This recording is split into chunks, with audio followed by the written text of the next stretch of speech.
Ezequiel, capítulo 15.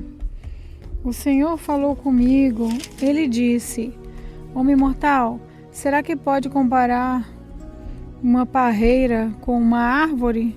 O que vale uma parreira em comparação com as árvores da floresta? Você pode usá-la para fazer dela algum objeto? Será que a sua madeira serve para fazer um cabide para pendurar coisas? Não. Só presta para fazer fogo. E quando as pontas viraram cinzas e o meio está queimado, será que ela serve para alguma coisa? Não. Antes de ser queimada, essa madeira não prestava para nada. Agora que o fogo a queimou completamente, é mais inútil ainda. Pois o Senhor Deus está dizendo isso: como uma parreira é tirada da floresta e queimada, assim tirarei o povo que vive em Jerusalém e o castigarei. Eles escaparam do fogo, mas agora o fogo acabará com eles. Quando eu os castigar, vocês ficarão sabendo que eu sou o Senhor. Eles têm sido infiéis a mim, e por isso farei o seu país virar um deserto. Eu, o Senhor Deus, falei. Ezequiel capítulo 16. O Senhor falou comigo. De novo ele disse: Homem mortal, mostre a Jerusalém as coisas nojentas que ela tem feito. Diga a Jerusalém que o Senhor Deus lhe disse o seguinte: Você nasceu na terra de Canaã. O seu pai era amorreu e a sua mãe era heteia. Quando você nasceu, ninguém cortou o cordão do seu umbigo, nem lhe deu banho, nem esfregou sal em você, nem enrolou em panos. Ninguém teve dó bastante para lhe fazer qualquer uma dessas coisas. Quando você nasceu, ninguém gostava de você. E até hoje, a jogaram no mato. Uau. Quando passei por perto e vi você rolando no seu próprio sangue, embora você estivesse coberta de sangue, eu não deixei que morresse. Eu a fiz crescer como uma planta sadia. Você cresceu forte e alta e ficou moça. Os seus seios se formaram e o seu cabelo ficaram compridos, mas você estava nua. Quando passei de novo, vi que havia chegado o tempo de você amar. Então, cobri o seu corpo nu com a minha capa e prometi amar você. Sim, fiz um contrato de casamento com você e você se tornou minha. Sou eu, o Senhor Deus, quem está falando. Eu a lavei com água e limpei o sangue que a cobria. Passei azeite na sua pele. Eu a vesti com roupas bordadas e lhe dei sapato do melhor couro, um turbante de linho, uma capa de seda. Eu a enfeitei com joias, pulseiras e colares. Dei uma argola para o seu nariz, brincos para as suas orelhas e uma linda coroa para a sua cabeça. As suas joias eram de ouro e de prata, e você sempre usou vestidos bordados de linho e de seda. Você comeu pão feito da melhor farinha e tinha mel e azeite à vontade. Você era muito bonita e chegou a ser rainha. Em todas as nações falavam da sua beleza perfeita, porque fui eu que a fiz assim tão linda. Sou eu, o Senhor Deus, quem está falando. Mas você se aproveitou da sua beleza e da sua fama para dormir com qualquer um que passava. Usou os seus vestidos para enfeitar os seus lugares de adoração e ali você se entregava a qualquer um, como uma prostituta. Você pegou as joias de prata e de ouro que eu lhe tinha dado e com elas fez imagens de seres humanos. Você foi infiel a mim, adorando essas imagens. Você pegou os vestidos bordados que lhe dei e com eles vestiu as imagens e ofereceu a elas o azeite e o incenso que eu lhe tinha dado. Eu lhe dei comida, a melhor farinha, o azeite e o mel, mas você ofereceu tudo isso como sacrifício para agradar os ídolos.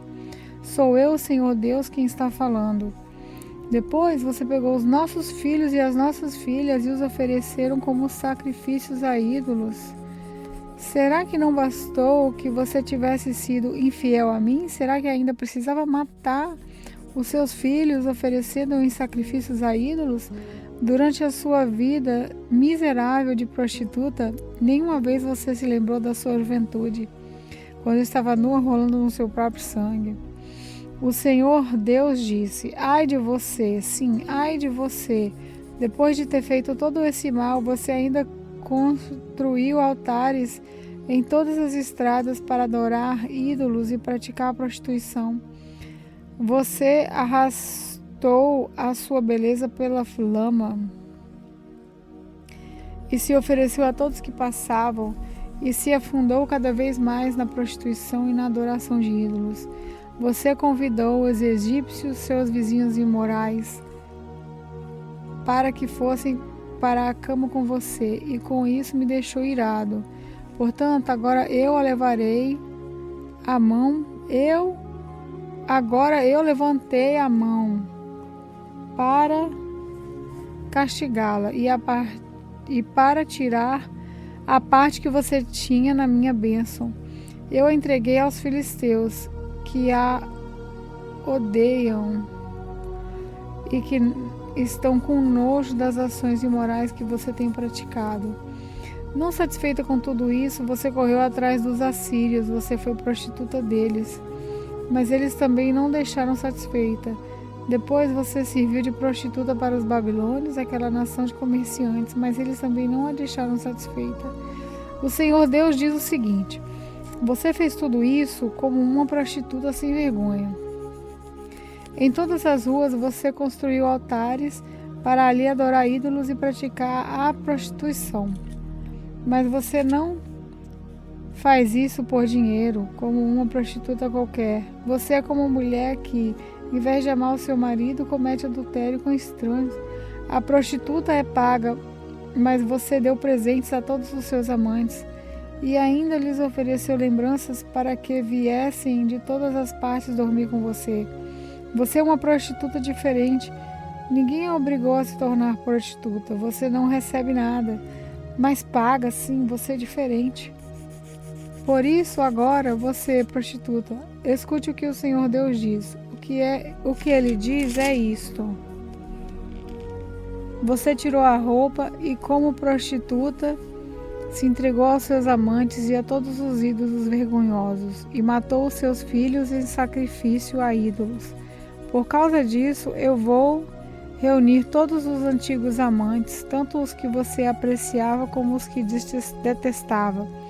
Eu os colocarei ao seu redor em círculo, então arrancarei a sua roupa e eles verão você nua. Eu a condenarei por adultério e assassinato, e na minha ira e furor vou castigá-la com a morte. Vou entregá-la a eles, e eles derrubarão os altares onde você se entregava à prostituição e onde adorava ídolos. Eles levarão as suas roupas e as suas joias e a deixarão completamente nua. Eles vão atiçar a multidão para apedrejá-la, e com as suas espadas cortarão você em pedaços. Eles destruirão com fogo as suas casas e deixarão que muitas mulheres vejam o seu castigo. Farei com que você deixe de ser prostituta, farei com que deixe de dar presentes a seus amantes. Aí o meu furor passará e eu me acalmarei, não ficarei mais irado, nem terei ciúmes. Você esqueceu como eu a tratei quando era moça? Me deixou irado com todas as coisas que fez. Foi por isso que a fiz pagar por tudo, porque é que, além de todas as coisas nojentas que você fez, ainda foi imoral. Eu, o Senhor Deus, falei. O Senhor Deus diz o seguinte: Jerusalém, os outros usarão este provérbio a respeito de você, tal mãe, tal filha. De fato, você é a filha da sua mãe. Ela detestava o marido e os filhos. Você é como as suas irmãs que odeiam os seus maridos e os seus filhos. Você e as cidades que são suas vizinhas tiveram mãe Eteia e pai morreu. A sua irmã mais velha é Samaria do norte, com os povoados que ficam ao seu redor. a sua irmã mais moça com os seus povoados, e Sodoma do Sul. Por acaso você se contentou em seguir os passos delas, em imitar as coisas nojentas que elas fizeram? Não. Em pouco tempo você se tornou ainda mais imoral do que elas em tudo o que fazia. Jerusalém, juro pela minha vida, diz o Senhor Deus, que a sua irmã Sodoma e os povoados que ficam ao seu redor nunca pecaram tanto quanto você e os seus povoados. Sodoma e as suas filhas eram orgulhosas porque tinham muita comida e viviam no conforto sem fazer nada, porém não cuidaram dos pobres e dos necessitados. Elas foram orgulhosas e teimosas e fizeram as coisas que eu detesto, por isso eu as destruí, como você sabe muito bem. Samaria não cometeu a metade dos pecados que você, Jerusalém, cometeu. Você fez coisas ainda mais vergonhosas do que as suas irmãs Sodoma e Samaria fizeram. Elas até parecem inocentes quanto à sua corrupção, Jerusalém, e comparada com a delas. E agora você terá de suportar a sua desgraça. Os seus pecados são mais graves do que os das suas irmãs, tanto que elas até são inocentes em comparação com você. Agora, Jerusalém, fique envergonhada e aguente a sua humilhação, pois você faz com que as suas irmãs pareçam puras. O Senhor Deus disse a Jerusalém: vou fazer progresso de novo para as suas irmãs, para Sodoma e os povoados que ficam ao seu redor, e para Samaria e os seus povoados. E vou fazer com que você também prospere. Você terá vergonha de você mesma, e a sua desgraça mostrará às suas irmãs que elas estão em boas condições. De novo haverá progresso para elas, e você e os seus povoados também serão reconstruídos. No seu orgulho você zombou de Sodoma, até de ser descoberto o mal que você fazia. Agora você se tornou igual a Sodoma, zombam de você os edomitas, os filisteus e os seus outros vizinhos que a odeiam. Você precisa sofrer pelas coisas imorais e vergonhosas que fez. Eu, Senhor, falei. O Senhor Deus diz: Jerusalém, eu a tratarei como merece, pois você quebrou as suas promessas e não respeitou a aliança, mas eu manterei a aliança que fiz com você na sua mocidade e farei com você uma aliança que durará para sempre. Você lembrará do que fez e ficará envergonhada de receber de volta a sua irmã mais velha e a sua irmã mais moça. Eu as darei a você como se fossem filhas, embora isso não fizesse parte da nossa aliança. Renovarei a aliança que fiz com você e você ficará sabendo que eu sou o Senhor.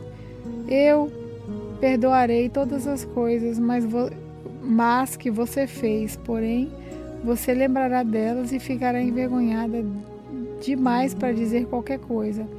Eu, o Senhor Deus, falei. Ezequiel capítulo 17. O Senhor me disse o seguinte: Homem mortal, faça para os israelitas uma comparação, para que saibam o que eu, o Senhor Deus, estou dizendo. Era uma vez uma águia gigantesca, das asas enormes bem abertas, toda coberta de lindas penas. Ela voou para os montes Líbanos e quebrou a ponta de um cedro. Ela levou essa ponta para uma terra de negociantes e a deixou numa cidade de vendedores. Aí ela pegou na terra de Israel a muda de uma planta e a plantou numa terra boa, onde sempre havia água para fazê-la crescer. A planta cresceu e se tornou uma parreira baixa, mas esparramada. Os galhos se viraram para o lado da águia e as raízes cresceram bem fundas. A parreira tinha galhos e estava coberta de folhas. Havia outra águia gigantesca, de asas enormes e muitas penas. A parreira virou as suas raízes e os seus galhos na direção da águia esperando que ela lhe desse mais água do que havia no pomar onde estava plantada, mas a parreira tinha sido plantada em terra boa e bem regada, para que fosse uma ótima planta, coberta de folhas e que produzisse uvas. Agora eu, Senhor Deus, pergunto: será que essa parreira vai crescer? Será que a primeira águia não vai arrancá-la pelas raízes, apanhar as uvas e quebrar os ramos, deixando-as secar? Não será necessária muita força, nenhuma nação poderosa para arrancá-la? Sim, ela está plantada, mas será que vai crescer? Será que não vai secar quando o vento leste a castigar? Será que não vai secar no pomar onde está plantada? E o Senhor me disse: pergunte a esses rebeldes se entenderam o que essa comparação quer dizer. Diga-lhes que o rei da Babilônia veio a Jerusalém, pegou o rei e os seus oficiais e os levou para a Babilônia. Ele escolheu um homem da família do rei, fez um tratado com ele e o obrigou a jurar que lhe seria fiel. O rei da Babilônia também levou os homens importantes para evitar que a nação se levantasse outra vez e para ter certeza de que o tratado seria cumprido. Mas o rei de Judá se revoltou e enviou mensageiros ao Egito para conseguirem cavalos e um exército numeroso. Será que isso vai dar certo? E quem faz uma coisa dessas, será que vai escapar? Será que pode quebrar o tratado e escapar do castigo? Juro pela minha vida, diz o Senhor Deus, que esse rei morrerá na Babilônia, pois quebrou o juramento e o tratado que havia feito com o rei da Babilônia, que o pôs no trono. Nem o poderoso exército do rei do Egito seria capaz de ajudá-lo na guerra. Quando os babilônios construírem rampas e torres de ataque a fim de matar muita gente, ele quebrou o juramento e o tratado que havia feito, e porque fez todas essas coisas, não escapará. O Senhor Deus diz: juro pela minha vida que eu castigarei o rei por ter quebrado o tratado pelo meu nome ele jurou guardar. Estenderei uma rede de caçador e o pegarei nela. Eu o levarei à Babilônia e o castigarei ali, pois ele foi infiel a mim. Os seus melhores soldados serão mortos em batalha, e os que ficarem vivos serão espalhados em todas as direções. Aí vocês ficarão sabendo que eu, o Senhor, falei. O Senhor Deus diz isso: tirarei a ponta de um cedro alto, cortarei um broto novo e o plantarei num monte elevado, no monte mais alto de Israel. Ele soltará galhos, produzirá sementes e se tornará um cedro muito lindo. Pássaros de todo tipo viverão ali e acharão abrigo na sua sombra. Todas as árvores do campo ficarão sabendo que eu sou o Senhor. Eu derrubo as árvores altas e faço as árvores pequenas crescerem. Eu seco as árvores verdes e faço com que as árvores secas fiquem verdes de novo. Eu, Senhor, falei. Eu cumprirei o que prometi. Ezequiel capítulo 18. O Senhor me disse o seguinte: por que será que na terra de Israel o povo vive repetindo o ditado que diz: os pais comeram uvas verdes, mas foram os dentes dos filhos que ficaram ásperos?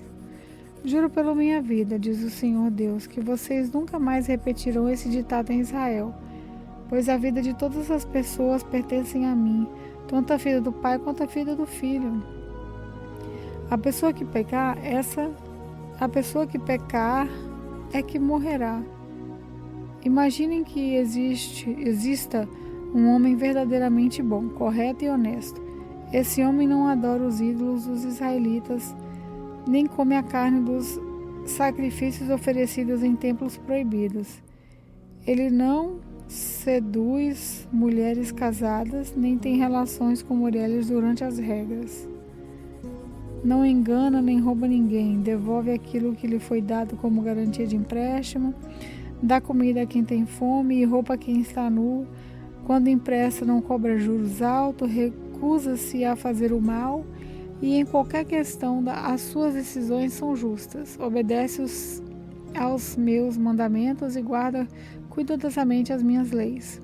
Esse homem é correto e viverá, diz o Senhor Deus. Imaginem também que este homem tenha um filho que rouba, mata e faz coisas que o pai nunca fez. Esse filho come a carne dos sacrifícios oferecidos no templo proibido e seduz mulher casada, engana os pobres, rouba e fica com aquilo que lhe foi dado como garantia de empréstimo.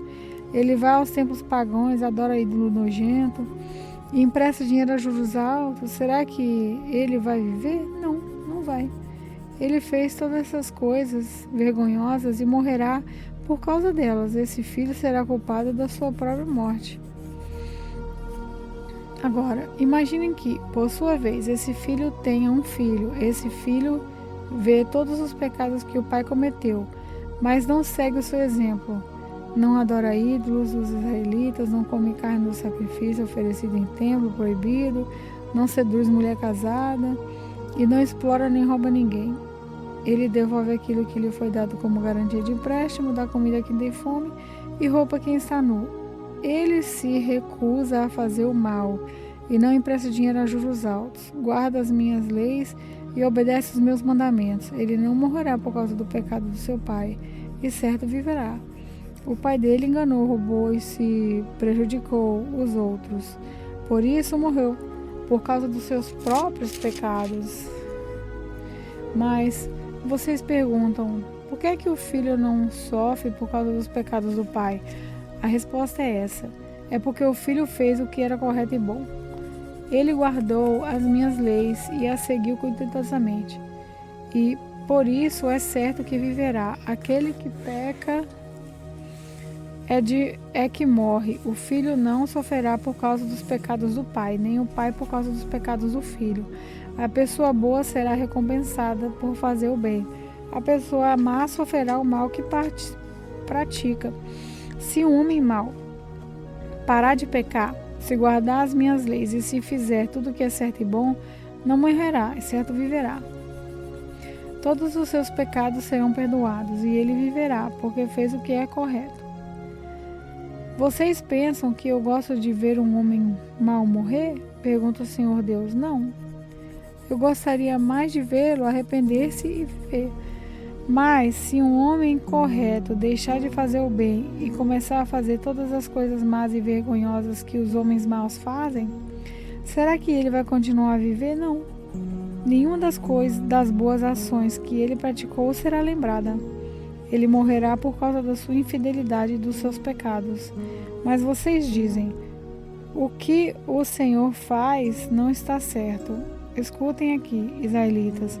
Vocês pensam que o meu modo de fazer as coisas não está certo? Pois o modo de vocês é que não está. Quando um homem direito para de fazer o bem e começa a fazer o mal, então ele morre. Ele morre por causa do mal que praticou. Quando um homem mau para de pecar e faz o que é certo e bom, ele salvou a sua vida. Ele compreendeu o que estava fazendo e deixou de pecar. Por isso é certo que ele não vai morrer, mas continuará a viver. E vocês, israelitas, dizem, o que o Senhor faz não está certo. Vocês pensam que o meu modo de fazer as coisas não está certo, não é? Pois é o modo de vocês que não está. Agora eu, o Senhor Deus, estou dizendo a vocês, israelitas, que vou jurar cada um pelo que tem feito. Arrependam-se de todos os mal que estão praticando e não deixem que os seus pecados os destruam. Abandonem todo o mal que vem fazendo e criem dentro de vocês mesmo um coração novo e uma mente nova. Israelitas, por que vocês querem morrer? Eu não quero que ninguém morra, diz o Senhor Deus. Portanto, parem de pecar e vivam.